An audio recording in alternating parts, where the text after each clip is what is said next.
നമ്മൾ വൃത്തിയാക്കിയാലോ ഒരു സാധനം നമ്മളെല്ലാം ഉണ്ടാക്കിയിടും. ഏറ്റവും മികച്ചതായിട്ട് ഉണ്ടാക്കാൻ നമുക്കറിയാം. പിറ്റേ ദിവസം പോലെ അങ്ങ് തിരിഞ്ഞു നോക്കിയാല.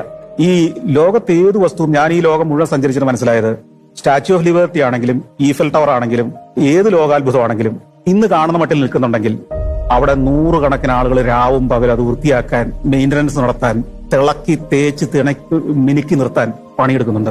നമ്മളൊരു കക്കൂസ് പണിയും ഇട്ടിട്ട് പോകും, 2 ആഴ്ച കഴിയുമ്പോൾ ടൈല് പൊട്ടും, പിന്നെ അത് ക്ലീൻ ചെയ്യില്ല, മൂക്കോത്താതെ കയറി. ഈ പണതൊക്കെ ആ പിറ്റേ ദിവസം നല്ലതായിരുന്നല്ലോ. നമ്മുടെ പണത് എല്ലാ ആശുപത്രികളും ആദ്യത്തെ ദിവസം നല്ലതായിരുന്നില്ലേ? ഇപ്പൊ എങ്ങനെയാണ് അങ്ങനെ ആയത്? അപ്പൊ മെയിന്റനൻസ് ആണ് ഇന്ത്യക്കാർക്ക് ഇല്ലാത്തത്, മലയാളികൾക്കും ഇല്ലത്. മെയിന്റനൻസ്, ഒന്നിനെ തേച്ചു മിനുക്കി വൃത്തിയാക്കി സംരക്ഷിക്കുന്ന ഒരു സ്വഭാവമേ ഇല്ല. അതാണ് പ്രശ്നം.